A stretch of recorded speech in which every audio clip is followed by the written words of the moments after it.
I've been to Stoke-on-Trent. Oh yeah, to Stoke-on-Trent. Historic town on the River Trent. Hello and welcome to a tactical history of Liverpool. After snatching a win away to Leeds, Liverpool returned to Anfield the following Saturday for the Merseyside derby against Everton. A Peter Cormack header in the 77th minute was enough to secure victory. A 1-1 draw away to Southampton the following week maintained their position at the top of the table. For today's game, the Reds were to host Stoke City at Anfield. Stoke were formed as Stoke Ramblers in 1863, soon shortened to Stoke FC, and were founder members of the Football League. They weren't particularly successful though, finishing bottom in the opening 2 seasons, and having the dubious honour of becoming the first club to fail to be re-elected, replaced by Sunderland. They reclaimed their place the following year though, and despite some close calls they managed to maintain it for over a decade. Financial problems caught up with them though, and after finally getting relegated in 1907, they would be bankrupt a year later. Stoke would spend the next few years playing in regional leagues, but they would return to the Football League when it recommenced following World War I. They would spend most of these years in the second division, getting promoted to the first for one season, then getting relegated to the third for another. However, the emergence of local lad Stanley Matthews in 1932 improved their fortunes. They would be promoted the next year, and by the end of the decade Matthews would be a star for the national team, considered one of the greatest players of his generation. Football would be interrupted by World War II, but upon the Football League's return, Matthews would lead Stoke to a title challenge. All they needed was a win on the final day to be confirmed champions, yet they lost, and Liverpool won the league instead. Matthews had already left the club by this point though, after a falling out with manager Bill McGrory. Stoke would never recover, slipping down the table and getting relegated in 1953.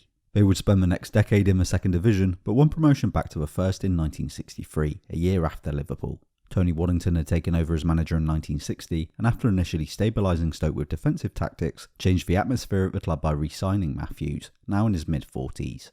This would become a theme of Waddington's tenure, as he brought through plenty of players from Stoke's youth sides and paired them with veterans coming towards the end of their careers, such as Willie Stevenson, Gordon Banks and Geoff Hurst. This approach didn't transform Stoke into title challengers, but solidified them as a first division side, and the season prior they had won their first trophy, beating Chelsea to make them the current holders of the League Cup. McGrory set up his team in a 4-4-2. George Eastham and John Ritchie were missing for Stoke, yet they still boasted the likes of Jimmy Greenhoff and World Cup winners Banks and Hurst. Bill Shankly made one change to the side we saw in episode 39, with captain Tommy Smith returning from injury to take the place of Trevor Staunton in defence. The match started slowly. Both teams primarily looked to go direct early on, knocking quick balls towards the forwards, yet Liverpool soon began to put a foot on the ball and keep hold of it instead.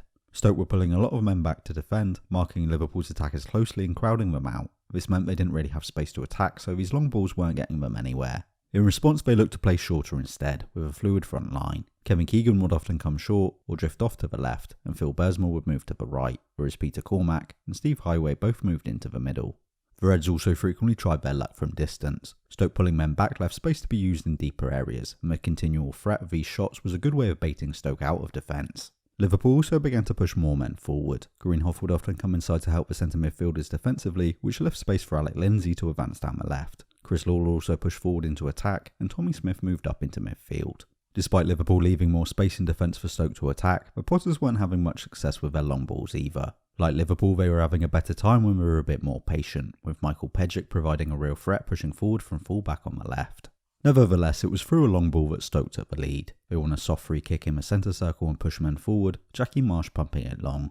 Larry Lloyd appeared to get his head to the ball, but failed to get it away, only diverting it back into the box where Hurst had got away from Lawler. He only managed to hit the crossbar, but Greenhoff was on hand to tuck away the rebound. This didn't really change much about the patterns of the game though. Stoke continued to defend, and Liverpool continued to try to break them down. The Reds upped their intensity a little, moving the ball quicker, but they didn't return to their direct play. This continued into the second half, and the only noticeable change was that John Mahoney and Greenhoff switched sides after half time. It took until midway through the half for Liverpool to equalise. At the time, goalkeepers were limited by steps with the ball rather than seconds, so by feinting a throw, then kicking it long, Banks took up more than his allotted 4, giving away an indirect free kick just inside his box. Their first attempt at taking it, passing right to Ian Callaghan, was interrupted by Peter Dobing, not the required 10 yards away. Their second though, hidden by Smith, went left to Emlyn Hughes, and he took a touch to give himself room to shoot, blasting the ball into the net. Even back on level terms, Stoke maintained their defensive shell, and Liverpool pushed men forward into attack. The Reds came close to taking the lead several times, and they had a lot of success getting the ball wide and crossing to the many men attacking the box. However, Banks was also scuppering these plans, claiming the ball. Now deep into injury time, it looked like Stoke would escape with a point. A rare attempt to play forward backfired though, with Marsh getting robbed of the ball and Highway breaking. Eric's skills impeded his run though, giving away a free kick. Hughes quickly squared it to Callaghan and he shot first time, taking the deflection to catch Banks wrong-footed. Callaghan had been once again excellent in midfield for Liverpool, winning them a game in more ways than just the goal. Stoke finally pushed men forward, but it was far too late, Liverpool holding out to claim the win, staying a point ahead of Arsenal at the top of the table. Gordon Banks had done his best to repel Liverpool, and in the end it wasn't enough. Unfortunately, this match would end up being his last game in English football though. The day after this match, Banks was involved in a car crash, and the injuries he sustained required over 200 stitches in his face, and more importantly for his career, 100 in his right eye socket. His sight would never return, and so Banks was forced into retirement, but for a brief spell in the United States a few years later. The next year, Banks would return to Anfield to announce his retirement, receiving a much-deserved ovation.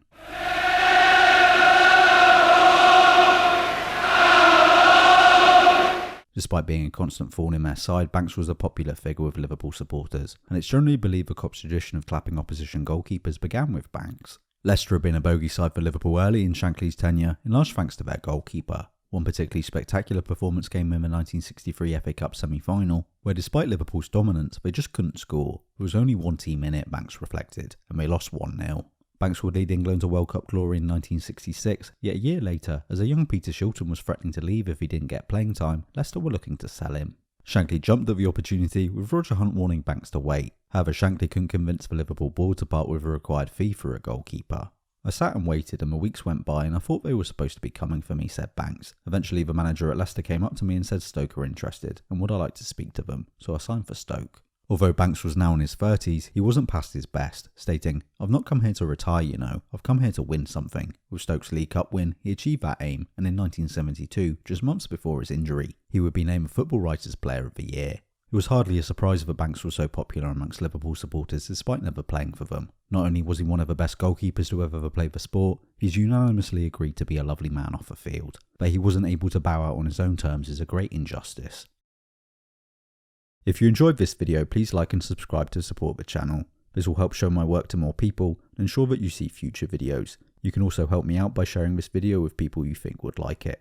You can keep up with what I'm working on by following on social media, links are in the description, but most importantly by supporting Holding Midfield on Patreon.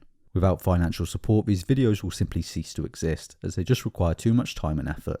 So if you enjoy these videos and would like to see more of them, please consider helping me out financially, and in return you'll get access to exclusive content, as well as early access to those that appear on YouTube. Thanks for watching. Say bye-bye then. Bye. Bye-bye, Daddy. Bye. Get off.